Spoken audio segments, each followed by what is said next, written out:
Next we will discuss differentiation of infinite series. ఈ differentiation of infinite సిరీస్లోని next మోడ్లో కనుక తీసుకున్నట్లయితే ప్రీవియస్ వీడియోలో సమ్ ఆఫ్ ద ఫంక్షన్స్ అనేది మనం సాల్వ్ చేసాం. ఈ వీడియోలో వచ్చేటప్పటికి ఏంటంటే పవర్స్ ఆఫ్ ది ఫంక్షన్స్ అంటే y equal to x power and so on infinity find dy by dx. కొన్ని సందర్భాల్లో ఈ క్వశ్చన్ని ఇక్కడ ప్రూవ్ దట్ అనే ఆన్సర్ కూడా ఇవ్వడం జరుగుతుంది. ప్రూవ్ దట్ అన్నప్పుడు డెఫినెట్గా మనం ప్రూవ్ చేయాల్సిందే ఆన్సర్. ఎలా సాల్వ్ చేద్దాం ఏంటని చూడండి. సో ఇది కొంచెం లాజికల్గా ఉంటుంది ఈ క్వశ్చన్, జాగ్రత్తగా అబ్జర్వ్ చేయండి. సో ఫస్ట్ ఆఫ్ ఆల్ ఇచ్చింది రాసుకుందాం. Given x power and so on infinity, this is the called as equation 1. ఇక్కడ చిన్న లాజిక్ జాగ్రత్తగా అబ్జర్వ్ చేయండి. ఈ x పవర్ xలు ఎన్ని ఉన్నాయి? మొత్తం ఇన్ఫినిటీ ఉన్నాయి. నేమ్ ఏం పెట్టుకున్నాం? y అని ఒక నేమ్ పెట్టుకున్నాం. నేను నెక్స్ట్ స్టెప్లో ఏం చేస్తున్నానంటే y ఈక్వల్ టు ఒక ఎక్స్ని అనేదాన్ని నేను హోల్డ్ చేస్తాను, అంటే పట్టుకుంటున్నాను. ఒక ఎక్స్ని పట్టుకున్నానంటే ఇంకెన్ని ఉన్నాయి పవర్స్? ఒక ఎక్స్ని హోల్డ్ చేసేసాను, రౌండ్ చుట్టింది అంటే అలా పక్కన పెట్టాను. ఇంక ఎక్స్ పవర్ ఇంకెన్ని ఉన్నాయి? ఇన్ఫినిటీ ఉంది. దానికి నేమ్ ఏం పెట్టుకున్నాం? వై. వై ఇలా రాసుకుంటాం. సో ఇలా మనం ఈ ప్రాబ్లమ్ని సాల్వ్ చేయడం అని జరుగుతుంది. ఇక్కడ ఎక్స్ ఉండొచ్చు, సైన్ ఎక్స్ ఉండొచ్చు, కాస్ ఎక్స్ ఉండొచ్చు, టాన్ ఎక్స్ ఉండొచ్చు, లాగ్ ఎక్స్ ఉండొచ్చు, రూట్ ఎక్స్, ఎనీ ఫంక్షన్స్ ఉన్నా చేయొచ్చు. ఇప్పుడు దీన్ని డిఫరెన్షియేషన్ చేద్దాం.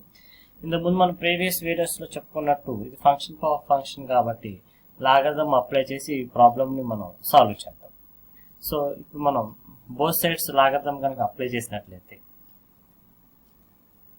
Log y equal to log x power y. Log x power y అంటే ఏమవుతుంది? వై ఇంటూ లాగ్ ఎక్స్ అవుతుంది.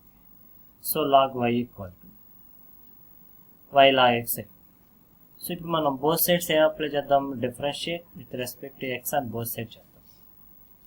So differentiate with respect to X కనుక చేసినట్లయితే నెక్స్ట్ స్టెప్ ఇక్కడ నుంచి డిఫరెన్షియేట్ చేయటం బ్లాక్ అంతా dy by dx of log y equal to dy by dx of y log x. So మనకున్న చైన్ రూల్ కాన్సెప్ట్ బేస్ చేసుకొని derivative of log y అంటే ఏమవుతుంది? 1/y. మళ్ళీ again derivative of y with respect x కనుక చేస్తే 1/y dy by dx. ఇది standard formula.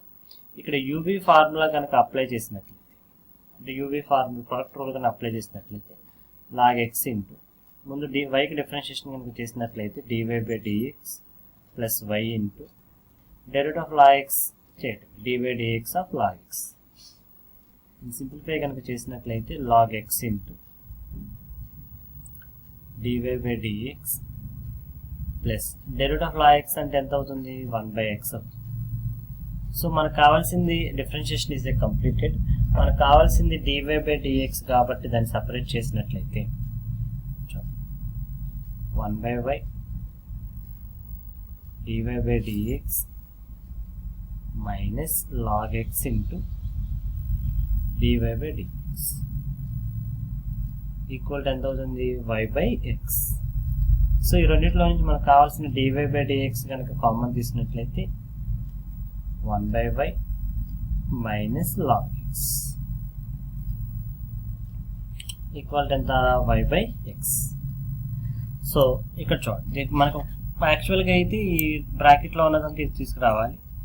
కొన్ని సందర్భాల్లో ప్రూవ్ దట్ అని కూడా అడుగుతారు. కొన్ని చూడండి ఇక్కడ ఎల్సిఎం కనుక చేసినట్లయితే బ్రాకెట్ లోపల 1 minus y log x by y equal to ఎంత? y by x. సో దీనికి మనం ఆర్హెచ్ సైడ్ కనుక పంపించినట్లయితే dy by dx equal to y by x into y by 1 minus y log x అవుతుంది. దీన్ని simplify చేస్తే y into y ఎంత అవుతుంది? y square by x into 1 minus y log x అవుతుంది. So కొన్ని సందర్భాలు దీన్ని ప్రూవ్ దట్ అని కూడా అడుగుతారు. ప్రూవ్ దట్ అన్నప్పుడు కంపల్సరీగా వాళ్ళు అడిగిన ఆన్సర్ అనేది మనం కంపల్సరీగా ప్రూవ్ చేయాల్సి ఉంటుంది. So dy by dx equal to y square by x into 1 minus y log x. ఇక్కడ సైన్ ఎక్స్ కనుక ఉన్నట్లయితే y equal to sin x power sin x power sin x power and so on infinity find dy by dx అనొచ్చు. So ఈ రకంగా మనం logarithm apply చేసుకుని ఈ problem solve చేయొచ్చు. Thank you.